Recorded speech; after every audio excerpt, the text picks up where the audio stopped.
try to kind of stay on the more tasteful side of things. Good, yeah. Rather than just kind of doing a big, ridiculous, fast solo. All right. So what do you think of prog rock and stuff like that? Do you think it was one of the worst genres, or not necessarily? Well, it's very self-indulgent, and I think a lot of it is more, in my opinion, it sounds more like they're playing for themselves rather than playing for people to listen to it. I think, yeah, it's just very self-indulgent. I think by the time this interview comes out, Richard's one will have come out, and he had some fairly forthright things to say about Rick Wakeman. So yeah. Anyone who's heard that's probably already. I think actually I did buy one Rick Wakeman album for 20p in a charity shop. I was curious. I think it was at the Six Wives of Henry VIII or something. What about Chuck Berry? Any Chuck Berry in there? A little bit, not so much really. No, not that much. Okay. I listened to him a bit more later on. But yeah, I suppose Jimi Hendrix, blues guys, Stevie Ray Vaughan. I really got into him for a while, and then I stopped listening to it for quite a long time as well. Yeah, it definitely seems to be a sort of country influence as well. Anyone there is. Mention there? I'm not exactly sure where that comes from, because I do like country, especially kind of Hank Williams and some of the kind of country rock crossover things like Gram Parsons and the Flying Burrito Brothers and stuff like that. But it's not something that I listen to a great deal of. I went through a phase of kind of getting into it, but I think my songs, for some reason, there is a country sound, and there's more of a country sound in my songs than the quantity of country that I actually listen to. And it's not country as in Norfolk, as we were talking about earlier. No. It's not that kind of country, is it? Really? No, it's more kind of like proper country, American country. But then, saying that, I mean, I'm not that keen on kind of new country, kind of Garth Brooks and stuff. Yeah. I don't like it when it's too kind of clean. Well, the country sound, I don't know, a country thing, like a kind of jaunty country thing. It seems to fit really well with ironic lyrics, as we're going to hear with the song you're going to play later on. Yeah, wouldn't you say? Yeah. The lyrics are kind of very dry. True. But if you listen to lots of like Hank Williams, a lot of his songs are really ironic. Yeah. I mean, I'm trying to think of the name of one. It's one of those people that every time I hear one of his songs, it's instantly distinctive, but I probably couldn't name any of them. There's something like my son calls another man daddy now or something. Yeah. Something like that. I can't remember the exact name. But yeah, a lot of his songs are very ironic. Well, of course, Boy Named Sue as well, which wasn't actually written by Johnny Cash, but someone played that recently, and they're fantastic lyrics. I mean, brilliant.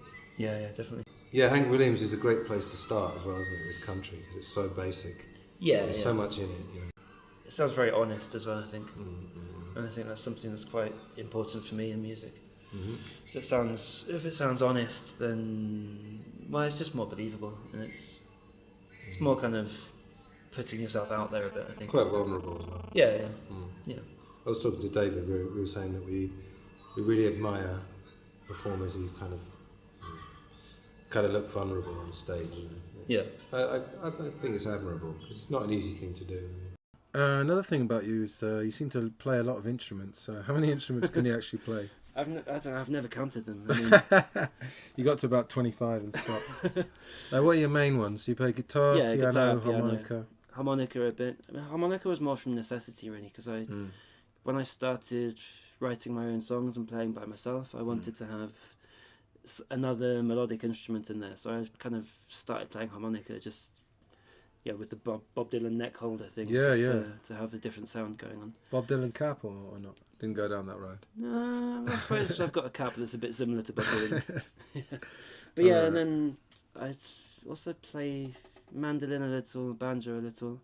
One of the bands I played in England was quite a variety of stuff. It's a friend of mine called it's called Julian Gaskell. He's got a band at the moment called the Ragged Trousered Philanthropist. It's a bit of a tongue twister. We'll both try and say that one later. But he plays kind of a mixture of a strange mix, like punk, folk, gypsy type stuff. But with that band I was playing banjo, mandolin, clarinet on a couple of songs. Very badly, but on a couple of songs. Yeah, kazoo? Clarinet. No, never kazoo. There's a kazoo on one of your records. There's a kazoo on one of your records. Yeah, there is actually, yeah. What's the instrument you play on one of Porrig's songs? You blow into it and it's got the notes. Melodica. Melodica, that's or Melodotron, as Dave calls it. Melodotron. Don't know why. Okay. But yeah, Melodica, yeah. Alright, flute, drums. You play the drums, don't you? Not really, no. A little bit. I've been practicing in band rehearsals. When the drummer goes for a cigarette, I nip on the drums for 5 minutes. But yeah, I can't really play drums. Right, I've generally been talking about writing and then going on to performing, so we'll talk about writing. How many songs have you written roughly, and when was the first? What was the first song you ever wrote? I don't know. I haven't done loads of songs. Maybe I've got like 45, 50 or something. There's lots of people listening thinking, oh yeah, that's not that bad, is it? You know. Some people have written thousands. Certain people, yeah. Certain people we know. Yeah. But no, yeah, probably 45-ish, 50, like songs that are finished. I mean, I've got a lot of other ones that are half finished and kind of lying around somewhere. I think everyone has, haven't they, really? Yeah. Okay. I think for my first song, I was kind of a late starter with writing songs, I suppose. When I was like 16, 17, I wrote some songs with a friend, but I didn't start writing lyrics until I was about 25 or something. Lyrics I was always more of a kind of musician rather than a songwriter until that point. Lyrics are always difficult, aren't they? Yeah, I mean, it's something I still struggle with sometimes now. I mean, sometimes a lyric comes really easily and then it's fine, but sometimes if I have to work on it, then I find I tend to get kind of precious about it then and start maybe obsessing a bit too much about specific words and things. Everything when you first start sounds very crude, I think. Yeah. But no, I was saying, I think it was Porrig we were talking about. We were saying after a while we kind of learned, try not to throw anything away because you might change your opinion of it. I mean, I'm not talking about the early stuff, but like nowadays, try not to throw anything away because you never know. Yeah, I mean, could come in handy. Songs that I haven't finished. I still have kind of maybe basic recordings, or the ideas are still in my head somewhere. So sometimes, every now and then, maybe I recycle a little bit of them, and when I write a new song, maybe I can put a bit of that into that song. Or it's funny there's ideas that are kind of floating around, I guess. It's funny if you leave something alone for even like a few years and you come back to it, you see it from a different perspective. It's quite good. Well, it can work both ways. Sometimes you come back to it and you think, oh, that's shit, what was I thinking? It's kind of like other people's work, isn't it? You listen to an album you used to love and you listen to it again and you think, oh, why did I like that so much? Yeah. But then sometimes it can be quite good as well. You go back to it and you think, oh, actually that was quite interesting. Yeah, I think we were just saying it's a good idea not to judge too much. Judge your own work too much, because I think that's just generally for other people to do, really, you know.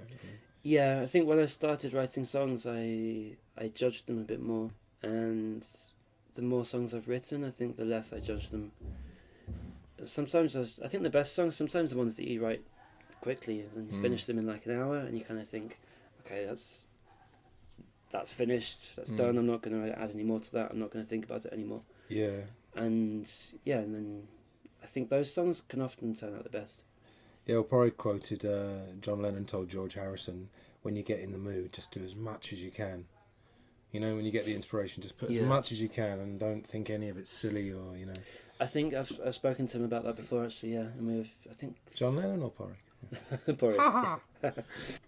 Yeah, I've spoken to Porrig about that before, saying that often if you start writing a song and then you have a break, and you haven't finished the song, it's sometimes difficult to go back to it because maybe you're in a slightly different frame of mind and you're kind of thinking about things a bit differently, and often it's better if you can try and do as much of it as possible while you're in the mood.